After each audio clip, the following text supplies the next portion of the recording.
जय श्री कृष्ण। भागवत भगवान की दिव्य कथा आदरणीय सुखदेव भगवान पिछले कई दिवसों से राजऋषि परीक्षित को सुना रहे हैं। आज भागवत की कथा भक्ति भाव को लेकर उद्धव की ब्रज यात्रा में प्रवेश करने जा रही है।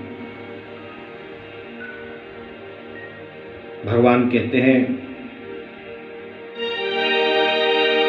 अनन्य ममता विष्णु ममता प्रेम संगता भाव सएव संद्रात्मा बुधे प्रेमा निगद्यते।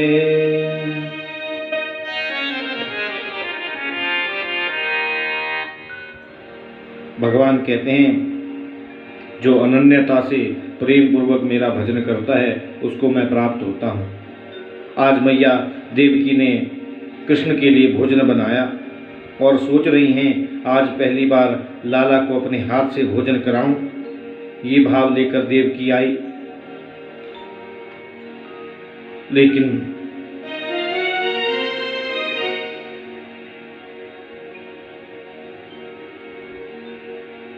जैसे ही कृष्ण के कक्ष में प्रवेश किया, मैया देवकी को देखते ही कन्हैया को मैया यशोदा की याद आ गई।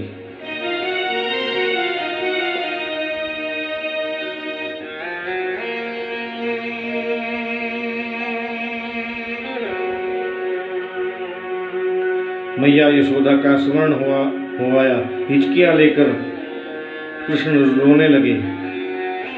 हिचकियां लेकर गोविंद रोते हैं। मैया तो एकदम डर गई। काय को रोवे?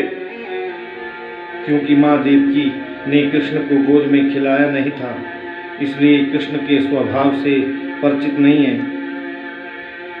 थाली भी अलग रख दी। दौड़ी दौड़ी आई वसुदेव जी के पास। वसुदेव जी से कहा, क्या हुआ? देवकी बोली, कैसे बताऊं आपसे?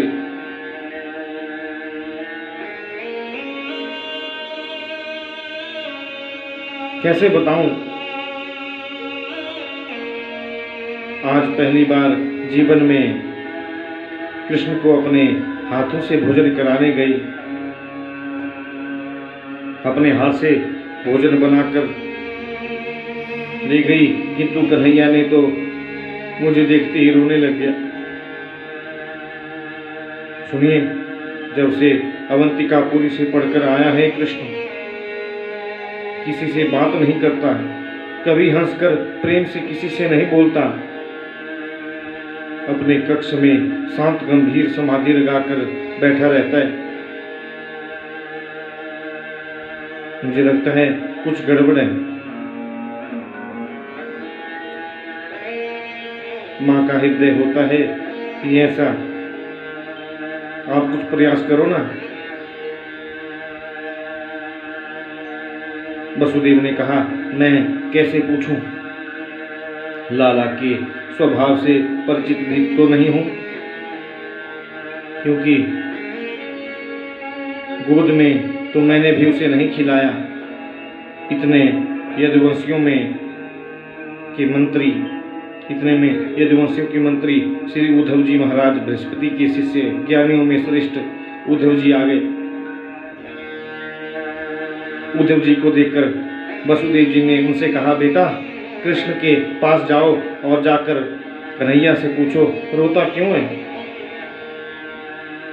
मेरा गोविंद आजकल इतना चिंतित क्यों? उद्धव ने कहा, आप बिल्कुल चिंता ना करें पिताजी, मैं अभी जाता हूँ और जाकर मैं पूछूंगा। जैसे ही उद्धव ने श्री कृष्ण के महल में प्रवेश किया, देखा बैठे बैठे कृष्ण रो रहे हैं।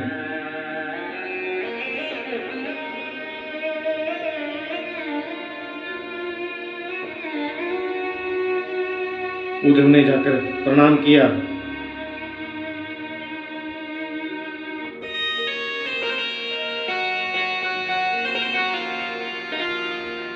भैया जी, जय श्री राधे। भगवान बोले, जय श्री राधे।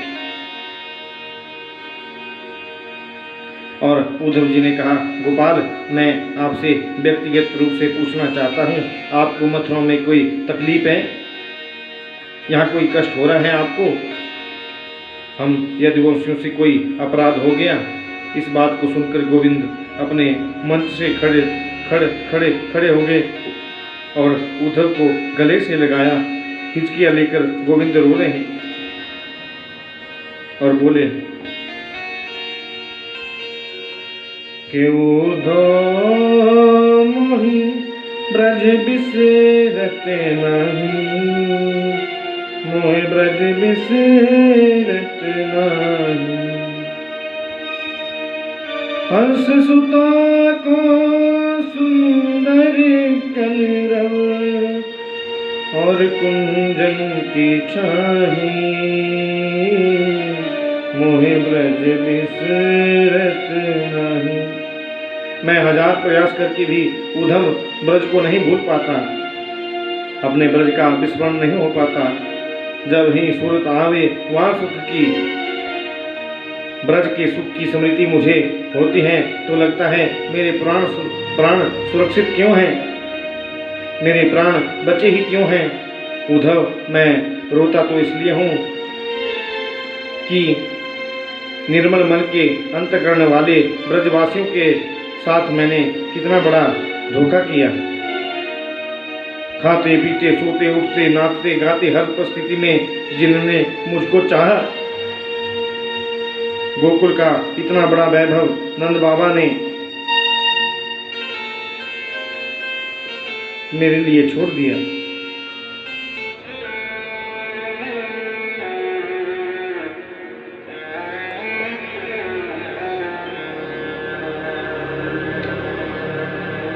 मैं जरा सा दूध भी कम पीता ना उद्धव, तो मेरी मैया यशोदा सारे वैद्यों को बुला लेती। मेरे लाला को कहा भयो, ये दूध कम काहे पिए? अरे उद्धव, मैं जब मुरली बजाता ना तो हजारों गाय के बछड़े मुझे घेर कर खड़े हो जाते और हजारों बछड़े ऊंच उठाकर दौड़ते हुए मेरे पास आ जाते, और जैसे ही मैं मुरली बजाना बंद कर देता ना उद्धव, तो ऐसे टकटकी लगाकर मुझे देखते, मानो अपनी आंखों से ये कहना चाहते हो कि मुरलीधर बजाओ ना, क्यों बजाना बंद कर दिया?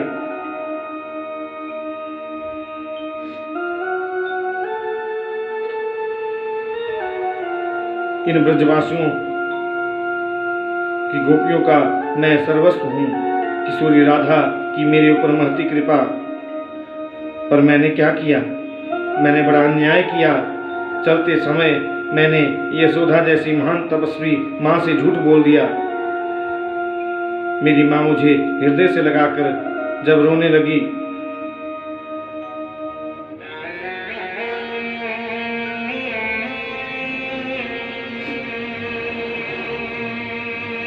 कि माँ, मैंने माँ से झूठ बोला कि माँ परसों आ जाऊंगा। क्या मैंने अन्याय नहीं किया?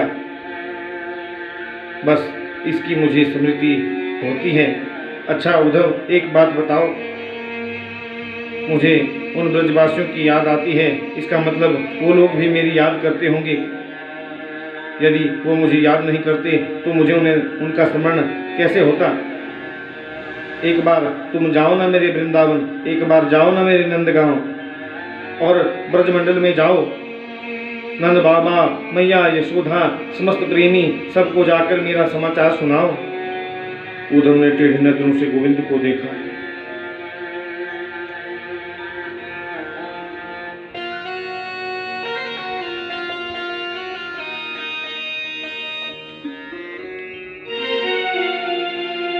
और टेढ़ी नजर से जैसे ही देखा,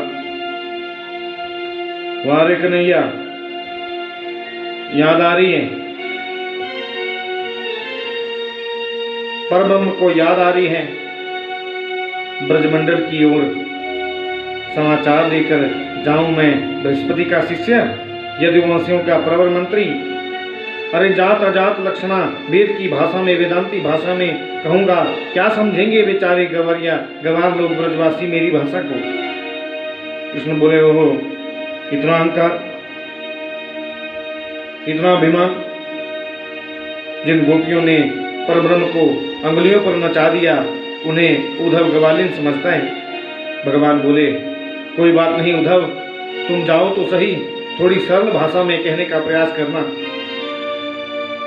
उद्धव ने कहा, आपकी आज्ञा मेरे लिए सिरोधार्य है, ब्रजमंडल में जाता हूँ, पर हाँ कन्हैया, मैं समाचार सुनाया और कुछ ही घंटे में वापस आ जाऊंगा, वहां तुरंत लौट आऊंगा, वहां रुकूंगा नहीं। भगवान मन ही मन कह रहे हैं, तुम जाओ तो सही, ये तो आने वाला समय ही बताएगा कि तुम 7 घंटे में, 1 घंटे में, 7 घंटे में, 7 महीना में या 7 वर्षों में लौटते हो। तुम्हारे ज्ञान पर जब प्रेम का पुल पड़ेगा तो तुम सब भूल जाओगे। अभी तुमने ब्रज की महत्व को समझा ही क्या है। उद्धव जी ने कृष्ण के मोरपंख को अपने मुकुट में लगा लिया, कृष्ण की काली कमरी ओढ़ ली, इसलिए कि मुझे ब्रजवासी पहचान सके, क्योंकि ब्रजवासी सिवाय कृष्ण के और किसी को नहीं मानते और किसी से ज्यादा बात करना अच्छा नहीं समझते। तुम यदि मेरे परिधान को पहनकर जाओगे तो वो लोग कम से कम तुमसे बात तो करेंगे। उद्धव ने रथ सजाया, प्रेम की नगरी वृंदावन की ओर चले। प्रेम नगरी है वृंदावन, वात्सल्य की नगरी है वृंदावन, प्रेम का सागर जहाँ बहता है, प्रेम की नदी जहाँ बहती है, ऐसा है वृंदावन। आचार्य सुखदेव कहते हैं, परीक्षित, दूसरी तरफ जिस दिन से कृष्ण वृंदावन छोड़कर गए हैं, उन ब्रजवासियों की, उन मित्रों की परिस्थिति ऐसी बन गई कि छोटे छोटे ब्रजवासी मथुरा को जाने वाले मार्ग पर बैठ जाते और मथुरा की ओर टकटकी लगाकर देखते हैं कि गोविंद आ रहे हो गो, गोपाल आ रहे हो गो। लेकिन शाम तक जब कृष्ण नहीं आते तो दौड़कर नंद यशोदा के महल के बाहर जाकर जोर से आवाज लगाकर कहते, मैया तेरा लालो बड़ा कठोर है, आज भी ना आयो, परसों की कह के गए, बरसों हो गए। लेकिन आज जो है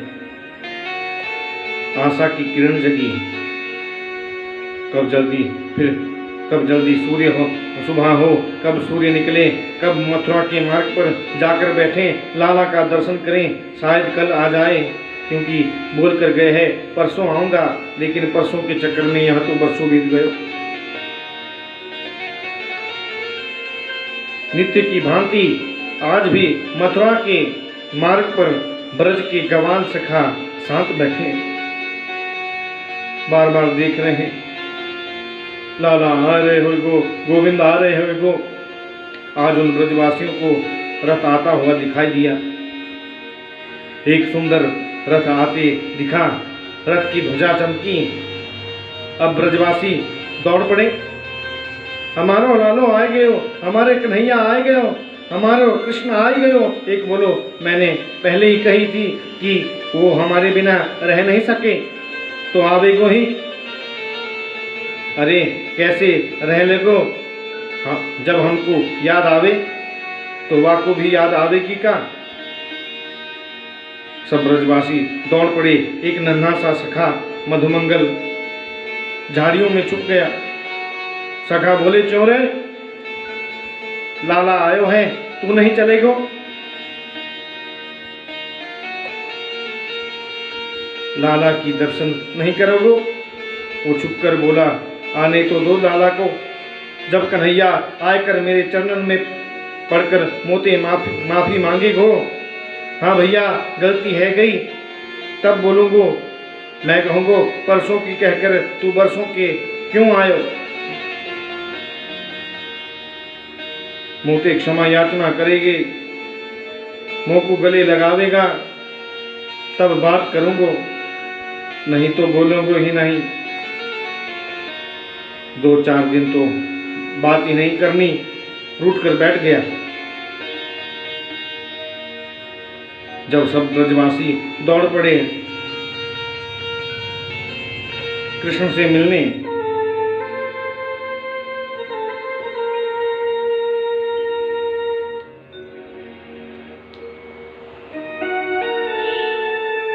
तो झुंड में से जो छुपा हुआ सखा था ना सज्जनों, मधुमंगल, उनसे दौड़ते हुए ब्रजवासियों को जब देखा तो तुरंत उस झाड़ियों से निकला और उन ब्रजवासियों से पहले रथ के पास पहुंच गया। सखा बोले, चौरे तू तो रूठ गया तो कन्हैया से। वो बोला, रूठ बाद में जाऊंगा, पहले गले से लगाकर गोविंद से प्रेम तो कर लूं।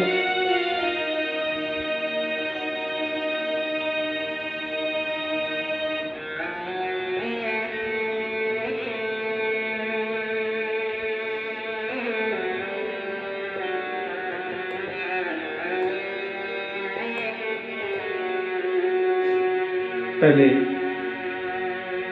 कन्हैया के गले लगकर अपनी बात तो कहूं। जैसे ही रथ रुका,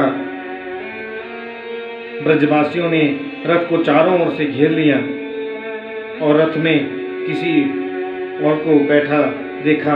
बोले, भैया जी जय श्री कृष्ण। उद्धव ने कहा, जय श्री कृष्ण।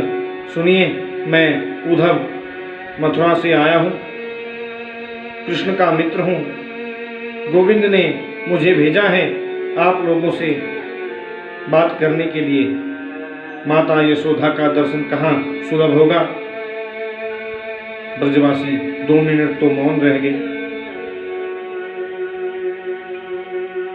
और उद्धव से बोले, वारे कन्हैया, बरसों बाद याद भी आई तो मित्र को भेज दिया, स्वयं नहीं आया। उद्धव ने कहा, आप लोग अन्यथा मत समझिए, मैं सत्य कहता हूँ, आप लोगों का स्मरण होता है उन्हें, इसलिए तो गोविंद ने, गोपाल ने मुझे भेजा। मैया यशोदा से मिलना है, नंद बाबा के दर्शन करने हैं। ब्रजवासी बोले, उद्धव, माँ यशोदा के महल का मार्ग बताना जरूरी नहीं समझते हम। लाला की याद में रोते रोते जिसके नेत्रों की ज्योति समाप्त हो गई, कृष्ण की याद में रोते रोते जिनकी श्रवण शक्ति कम हो गई,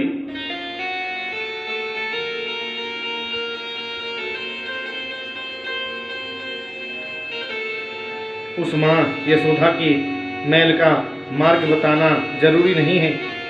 उद्धव ने कहा, तो मैं पहुंचूंगा कैसे? ब्रजवासी बोले, तुम्हें ये पानी दिख रहा है, ये पानी दिख रहा है सामने, नीचे पानी बहता है। उद्धव बोले, हाँ बस, हाँ तो बस इस पानी का जो अंत है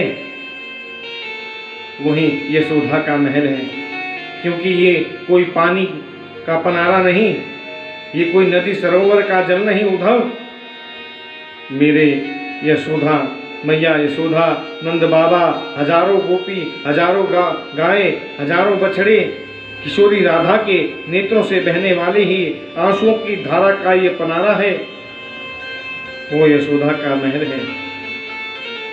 उद्धव ने सोचा, ऐसा आकर्षण मैंने पहले कहीं नहीं देखा।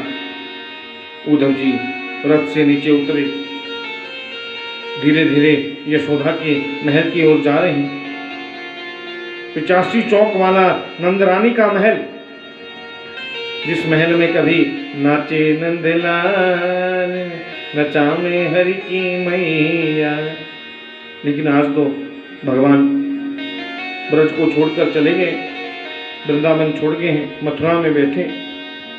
धीरे धीरे मैया ताली बजाती, गोविंद नृत्य करते, ये 85 चौक वाला अद्भुत महल आज सूना हो गया। ब्रजवासियों ने कहा, उद्धव ये जो विशाल महल दिखाई देता है नंदरानी का है। उस महल में सामने जो माला लेकर एक कोने में बैठे हैं वही नंद यशोदा हैं। सुनो, मैया को 2 महीने हो जाते हैं बिना कुछ खाए पिए। थोड़ा जोर से बोलना, लाला की याद में रोते रोते कानों की श्रवण शक्ति जो है कमजोर हो गई। उद्धव ने नंदरानी के महल में प्रवेश किया।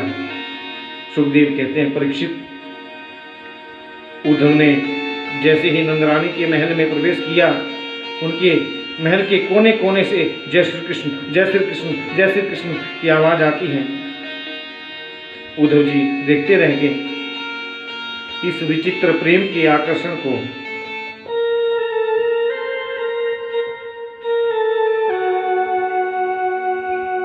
और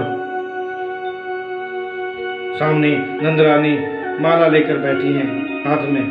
उद्धव ने जाकर चरणों में प्रणाम किया और कहा, मैं उद्धव प्रणाम करता हूं मां, मथुरा से आया हूं, मेरा प्रणाम स्वीकार कीजिए। जैसे ही उद्धव ने जोर से प्रणाम कहा, यशोदा के हाथ से माला छूट गई और चलाकर बोली, धीरे बोल, धीरे धीरे बोलो, धीरे, इतने जोर को काय को बोले? यदि जोर बोले, लेकिन क्यों? यदि जोर से बोलोगे तो मेरे लाला की नींद खुल जाएगी। आज गोविंद को बड़ी परिश्रम से मैंने सुलाया है। सवेरे से कभी माखन मांगे, कभी चंदा मांगे, कबहू बहू मांगे, जैसे तैसे पलना में सुलायो है। और तुम जोर से बोलोगे तो नींद नहीं खुल जाएगी क्या मेरे कन्हैया की? उद्धव ने कहा, हे भगवान, जिस गोविंद को मथुरा छोड़कर आया, यशोदा बोल रही हैं पलना में सो रहा है। उद्धव के ज्ञान की पहली सीढ़ी खिसक गई। मैया से बोले, मैया आप कह रही हैं गोविंद मोह को छोड़कर कहीं नहीं जाए, चलो मैं तुम्हें दिखाऊं। उद्धव को लेकर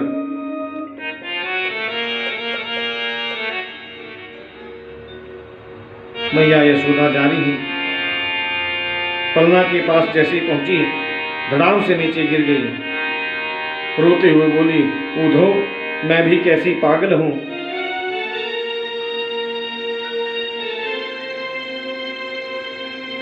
कैसी अभागिन हूं मैं। लाला को तो मोह को छोड़कर चले गए बरसों पहले, लेकिन मैं क्या करूं? ये वही पलना है। यहाँ में गोविंद को कभी मैंने अपने हाथ से सुलाया। ये वही रसोई घर है जहाँ मैं भोजन अपने हाथ से बनाती। मेरा लाला रसोई घर के द्वार पर आकर बैठ जातो। मैया एक पकौड़ी मुँह को दे दे। मैं कितनों निर्दयी, कितनों निष्ठुर, डांट कर बोलती नहीं, नहीं अभी जय जय को भोग लगेगो तो को नहीं मिलेगा। बड़ा भारी अपराध कियो मैंने। आज मेरो घर सुना है गे।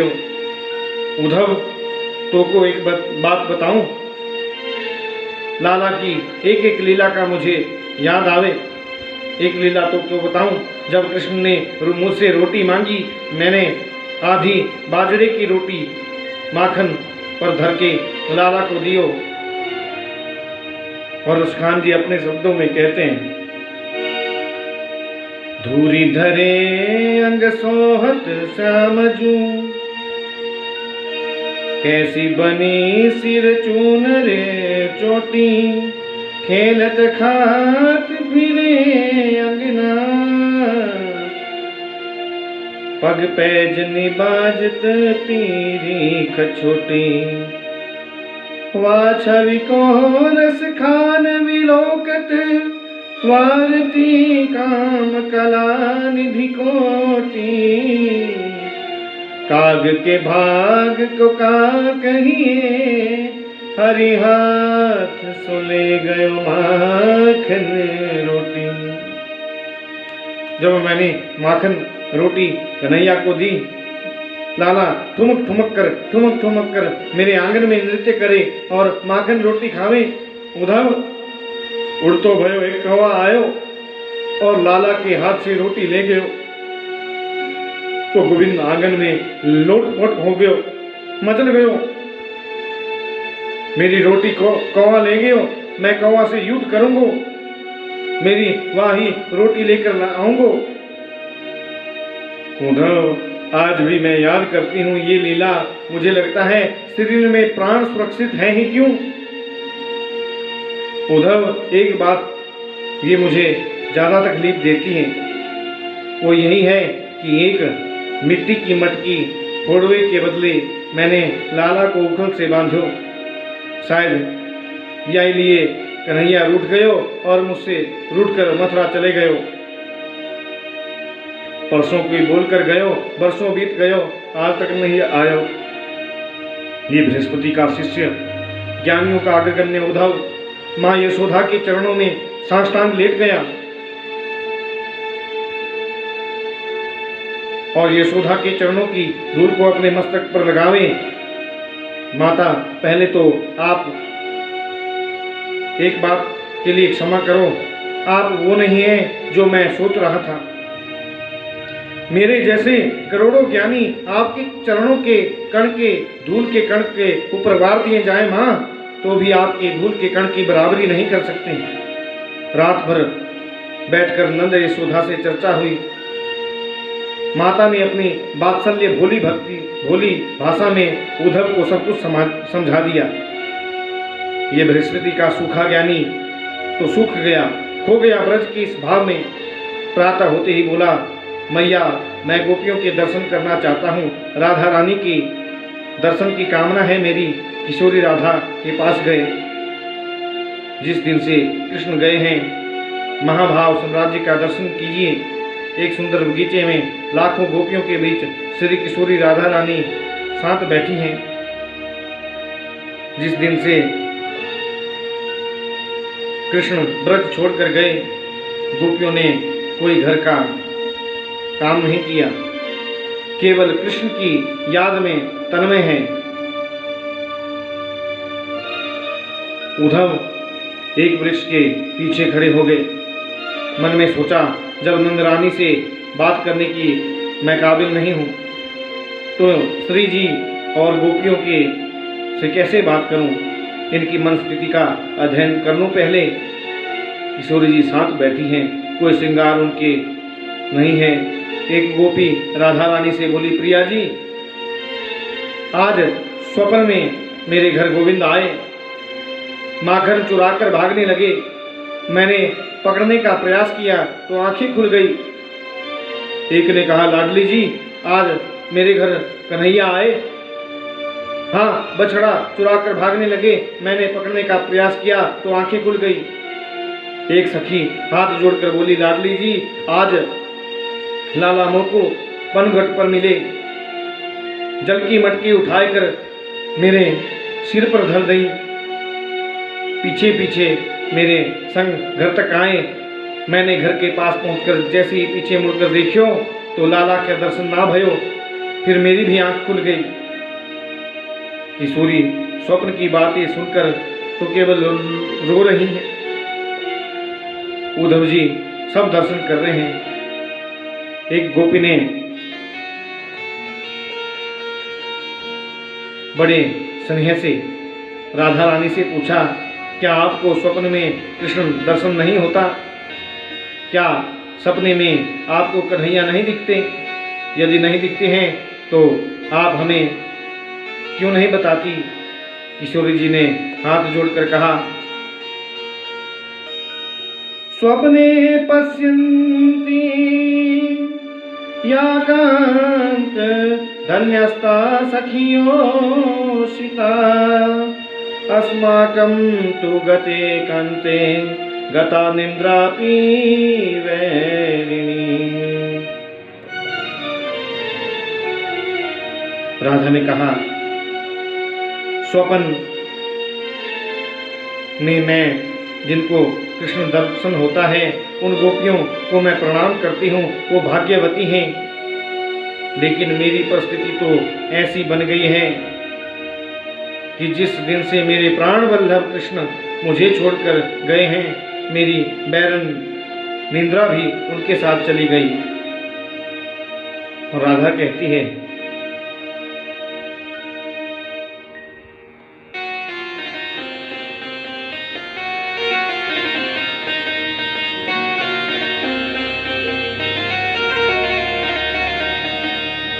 तेरी अखियां है जादू भरी, बिहारी मैं तो कब से खड़ी। तेरी अखियां है जादू भरी, बिहारी मैं तो कब से खड़ी। तेरी अखियां है जादू भरी, ओ श्याम तुम सा ठाकुर और न पाया, तुमसे ही मैंने नेह लगाया। तुम सा ठाकुर और न पाया, तुमसे ही मैंने नेह लगाया। नेह लगाया मैंने, नेह लगाया। मेरी अखियां भी तुम से लड़ी, बिहारी जी मैं कब से खड़ी। तेरी अखियां है जादू भरी, ओ श्याम।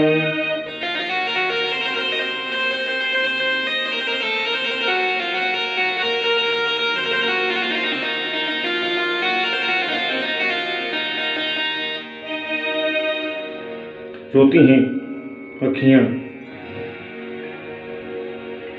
सूर्य जी कृष्ण की याद में तो सो भी नहीं सकती, स्वप्न कहाँ से ले। नींद तो आती ही नहीं मुझे। तो स्वप्न देखो कैसे, स्वप्न दिखता नहीं तो तुम्हें बताऊं कैसे। उद्धव जी ने सोचा, हे भगवान, प्रभु को ब्रज में गए तो कई वर्ष बीत गए, इतने दिन तक किशोरी जी सोई ही नहीं, उनको नींद ही नहीं आई। सखियों से इतनी वार्ता हो रही थी कि एक गोपी ने तुरंत राधा रानी से कहा, क्यों रोती हो? उसकी याद में प्रेम कभी क्रोध भी, प्रेम में कभी क्रोध भी आता है, अनुराग भी आता है। मैंने तो निश्चय कर लिया है, जीवन में कभी काले से प्रेम नहीं करूंगी प्रिया जी। ये काले के सब कपटी होते हैं। इतनी वार्ताएं आपस में चल रही थी कि एक भौरा आ गया।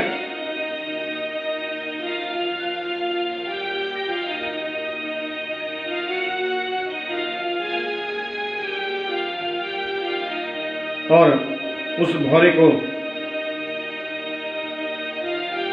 उड़ता हुआ देखकर भौं भौं शब्द करते हुए जब गोपियों के पास भ्रमण करने लगा तो वह गोपियों ने कहा कि देखो ये भी काला है, ये भी काला है, तो जरूर कृष्ण का मित्र होगा।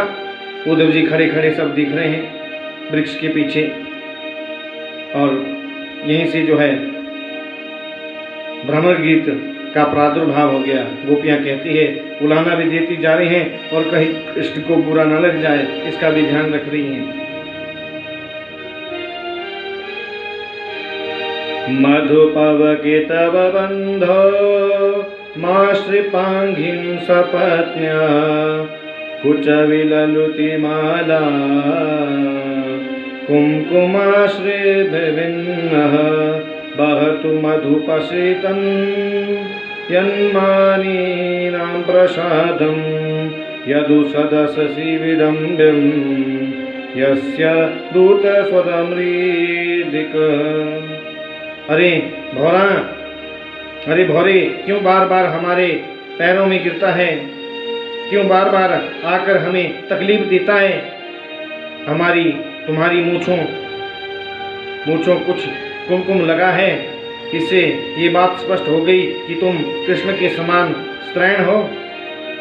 परिचरति कथं तत्पाद पदम तु पदमा रापिबत हरित चेता उत्तम श्लोक जल्पे। तुम उसी कपटी कृष्ण के दूत हो, हम सब जानती हैं, और वो आज का नहीं जन्म जन्मांतर का कपटी है।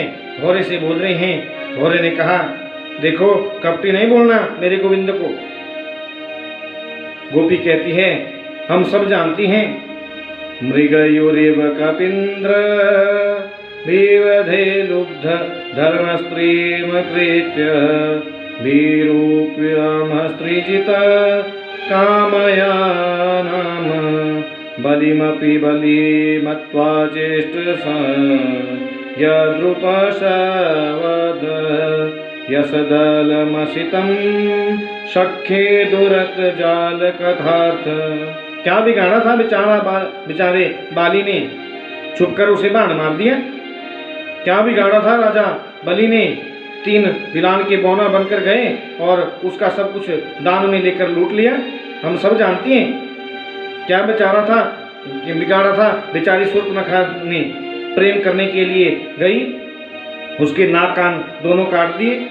अरे भ्रवर, इस कपटी कृष्ण से जिस किसी ने भी प्रेम किया उसे धोखा ही मिला। मोरध्वज ने प्रेम किया, बेटे के सिर पर आरा चलाना पड़ा। हरिश्चंद्र ने प्रेम किया, शमशान में जाकर चंडाल का कार्य करना पड़ा, पत्नी को बेचना पड़ा। राजा शिवी ने प्रेम किया, शरीर काटकर तराजू पर चढ़ाना पड़ा। भौरा, हमने प्रेम किया, एक एक पल याद में मर रही हैं। ये निगोड़े प्राण निकलते भी नहीं, झंझट ही मिट जाए। लेकिन भौरा, हम सत्य कहती हैं, इतना सब कुछ कहने के बाद भी हम उसे भूल नहीं पाती। एक गोपी बोली, तुम कपटी कह रही हो। इस भौरे ने जाकर हमारे कन्हैया को बोल दिया तो? तुरंत दूसरी गोपी हाथ जोड़कर बोली, भ्रमर, हमने जो भी तुमसे कहा तुम मथुरा में श्री कृष्ण से मत कहना, क्योंकि उनका स्मरण ही तो हमारे जीवन का आधार है। इन बातों को सुनकर वो जरा दुखित भी हो गए। तो यही तो हमारे लिए मृत्यु है। तुम तो केवल इतना बताओ, कन्हैया ठीक तो है, कृष्ण आनंद में तो है, हमारी याद करते हैं कि नहीं?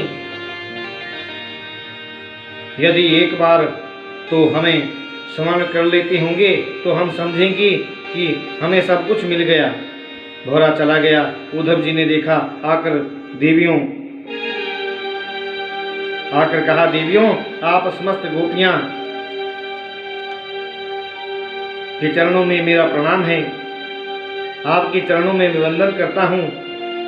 निवेदन केवल इतना करना था कि जिस कृष्ण को आप प्रियतम मानकर आप पूज रही हैं, वो साक्षात परम परमात्मा है। मैंने मेरे गुरुदेव बृहस्पति से यह जाना है, ब्रह्म का हाथ नहीं होता। एक बार जीव की वृत्ति निर्गुण बन जाए, एक बार जीव जब का मन जो है निर्गुण ब्रह्म में लग जाए तो भटकाव खत्म हो जाता है। इसलिए मन को ब्रह्ममय बनाओ, मन को ब्रह्म में लगाओ, यही जीवन का सार है। एक गोपी ने टेढ़ी नजर से उद्धव की ओर देखा और टेढ़ी नजरों से देखकर बोल रही हैं, उद्धव ठीक बोलते हो, मन को ब्रह्म में लगाएं, पर किसी के पास मन हो ही ना तो क्या करें? उद्धव ने कहा, क्या मतलब? तो बोल रही हैं, हम प्रेम दीवानी है, वो प्रेम दीवाना है। उद्धव हमें ज्ञान की है, उद्धव हमें ज्ञान की पोथी न सुनाना। हम प्रेम दीवानी है, वो प्रेम दीवाना। ये तो प्रेम की बात है उद्धव, बंदगी तेरे बस की नहीं है, यह हीरे दे के होते हैं सौदे, आस की इतनी सस्ती नहीं है, ये तो प्रेम की बात है उधो।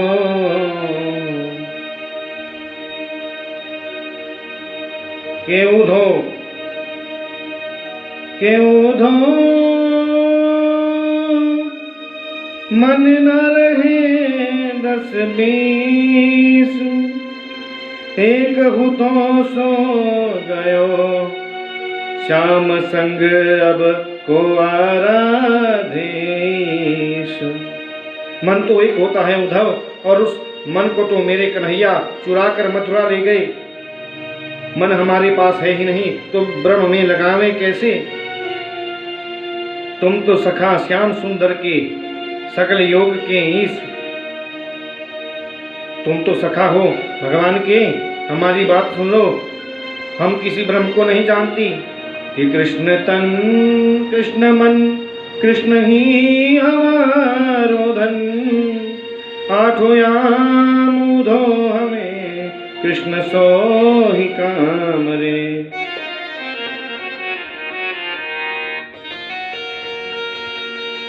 सिवाय कृष्ण की हम किसी और को नहीं जानती। तुम कहते हो निर्गुण ब्रह्म होता है, मेरे ख्याल से तुम ब्रह्म को जानते ही नहीं। देखो गवालिन, गोपियां उद्धव को जवाब दे रही हैं, अरे उद्धव, निर्गुण का अर्थ होता है जिसमें प्रकृति गुण हो ही ना, और सगुण का अर्थ होता है जिसमें दिव्य गुण विद्यमान हो।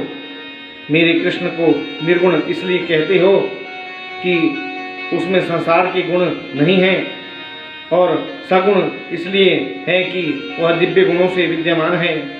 तुम कहते हो उसके पैर नहीं होते, पैर नहीं होते तो गऊ चराने गया कैसे, हाथ नहीं होते तो छीके से मटकी उतारी कैसे, बोले मुख नहीं होता तो माखन खाया कैसे।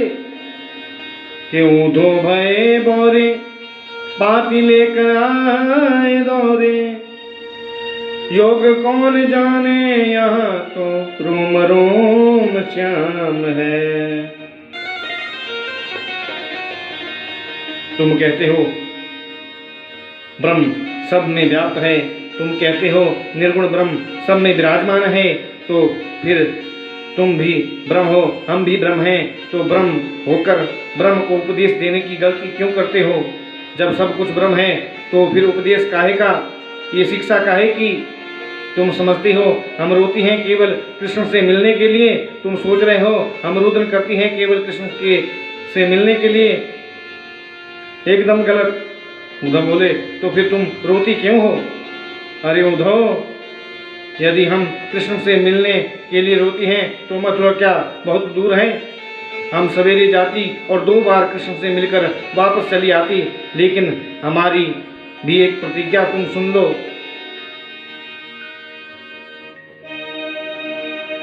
आशिष्ट वा पदारतां पिनुष्टुमां अदर्शनाम नाम हर्तां करोतु वा, यथा तथा विदधातु लंपटो मत प्राणास्तु एव न पर। चाहे हमें श्री कृष्ण हृदय से लगाकर पीस डालें, चाहे पैर की ठोकर मारकर हमें निकाल दें, जीवन पर्यंत हम उनसे मिलेंगे ही नहीं, हमें तड़पाते रहें। हाँ, जैसी उनकी इच्छा हो वैसे हमें रखें, मत प्राणनाथ। चाहे वो जीवन भर हमसे मिले ही ना, उनकी याद में हम रोते रोते अपना जीवन निकाल देंगी, पर सिवाय कृष्ण के किसी और को चाहेंगी नहीं।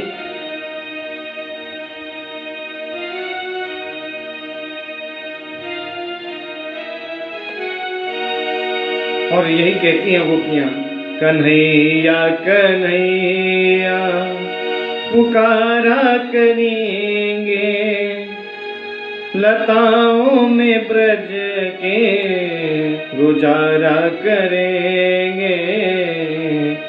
कन्हैया कन्हैया पुकारा करेंगे, लताओं में ब्रज के गुजारा करेंगे।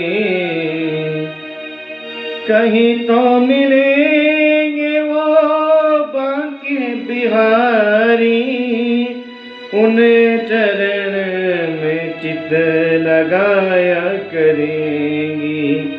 कन्हैया कन्हैया पुकारा करेंगे, लताओं में ब्रज के गुजारा करेंगे। हे नाथ हे रमणनाथ ब्रजास्तर नासन, मग्न मुद्धर गोविंद गोकुलम ब्रजी नारणमात। गोपियां रुदन करने लगी और रोते रोते उनके नेत्रों से आंसुओं की धार बह चली। गोपियों के नेत्रों से बहने वाले आंसुओं की धार पनारे के रूप में बदल गई और वही प्रेम की नदी बनकर एक सरोवर में परिणित हो गई। और एक सरोवर महासरोवर की एक अथाह जल राशि में एक भाव का समुद्र बन गया। और उस भाव के समुद्र में उद्धव ने जैसे ही ज्ञानी ने एक गोता लगाया कि 7 महीने निकल गए। उसी समुद्र में ऊपर नीचे गोता लगाते रहे। 7 महीने बाद उद्धव का शरीर होश में आया तो अपने आप को गोपियों के चरणों में देखा। उद्धव के नेत्र सजल हो गए, नेत्रों से अश्रु प्रभाव हो चला। ज्ञान की जो सेज थी वह गुदड़िया बन गई और प्रेम के डंडों से उद्धव ने एक बात कही के आशा महो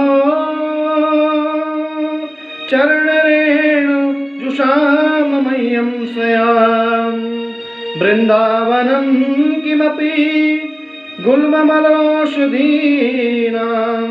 यादुस्त्यजं स्वजनमार्यं पंथं च हत्वा भजेर मुकुंदं पदवीं श्रुतोभिः मृगायाम्।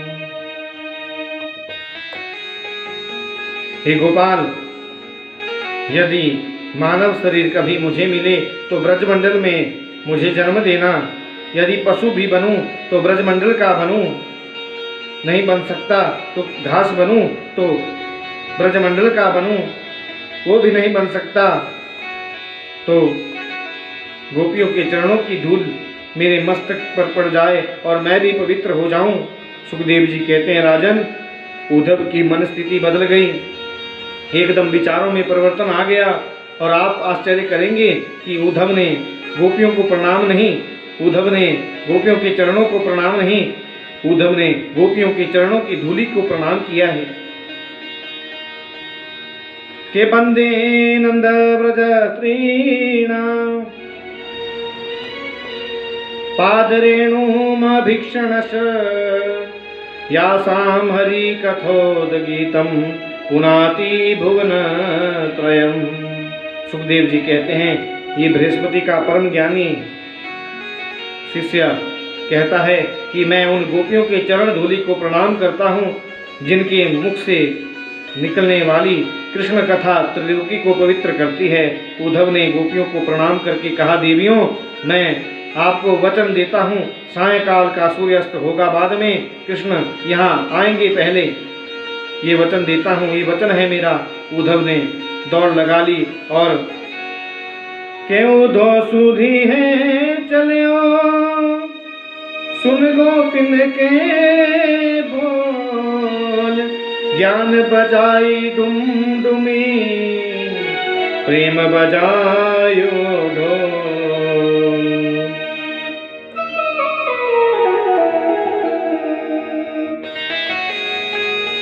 प्रेम के ढोल के सामने ज्ञान की डुमडुमी कौन सुने। जैसे ही उद्धव जी मथुरा में पहुंचे, 7 महीने बाद बोलकर गए थे 1 घंटे में आ जाऊंगा, 7 महीने बाद जा रहे हैं। जैसे ही श्री कृष्ण के कक्ष में प्रवेश किया, मेरे गोविंद ने दौड़कर उद्धव को गले लगाया और कहा, आइए ज्ञानी जी। उद्धव ने कहा, जले पे नमक क्यों डालते हो कन्हैया, तुम्हारे समान निष्ठुर, तुम्हारे समान कठोर संसार में मैंने कोई नहीं देखा। भगवान ने कहा, क्यों, क्या हुआ। क्या नहीं हुआ ये पूछो। अरे गोपाल, उन गोपियों की परिस्थिति मुझसे पूछो।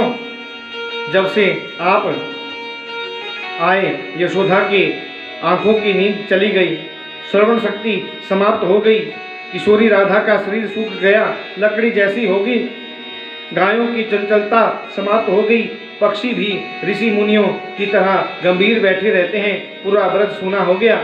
एक ब्रजवासी ने कहा, उद्धव, जा दिन से लाला कन्हैया हमें छोड़कर गयो, हमारे ऊपर वही दिन से गरीबी आ गई, क्योंकि सबसे बड़ी धन तो मेरा गोविंद है, और गोविंद नहीं तो धन का क्या काम।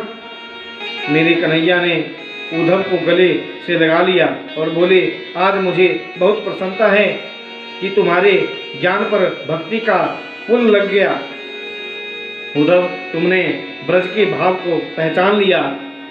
यही मैं चाहता था। ब्रज के भाव में एक बार जो रंग जाता है, बस उसे फिर संसार में अच्छा नहीं लगता। पर जरा अपनी आंखें बंद तो करो।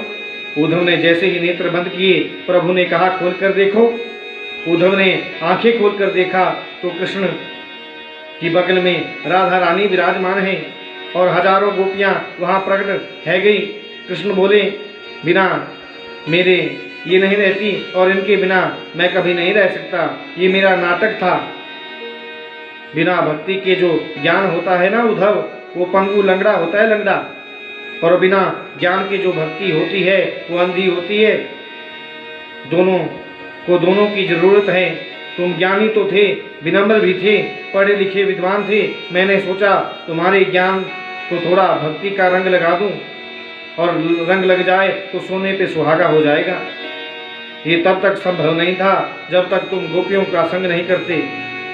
उद्धव, ये गोपी साधारण नहीं, वेद के मंत्र हैं।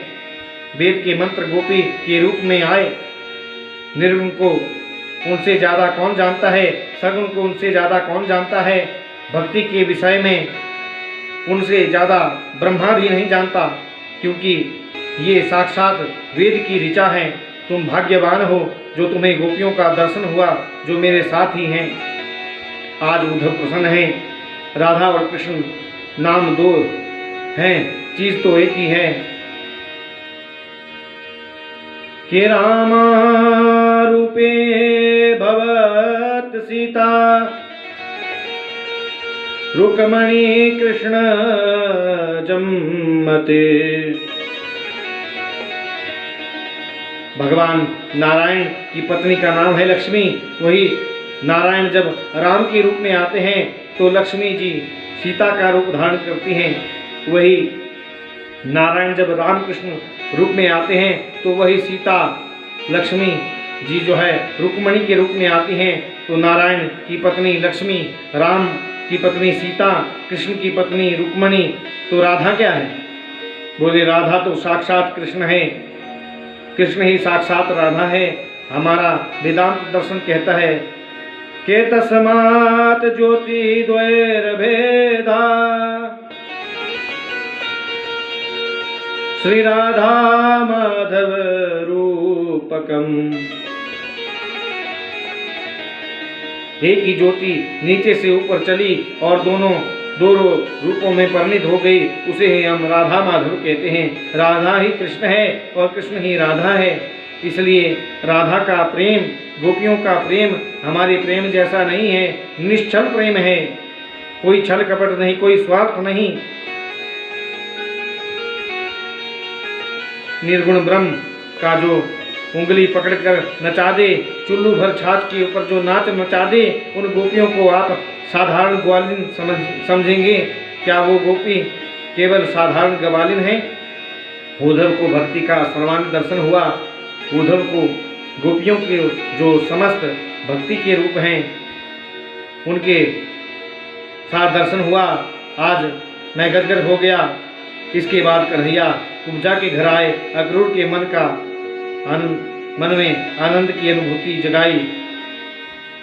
अब आगे की कथा, गोविंद की कथा जो है दसम के उत्तरार्ध में जारी है। अब अगले भाग में आपसे मिलेंगे। तब के लिए जय श्री कृष्ण, जय श्री राम, जय श्रीमन नारायण।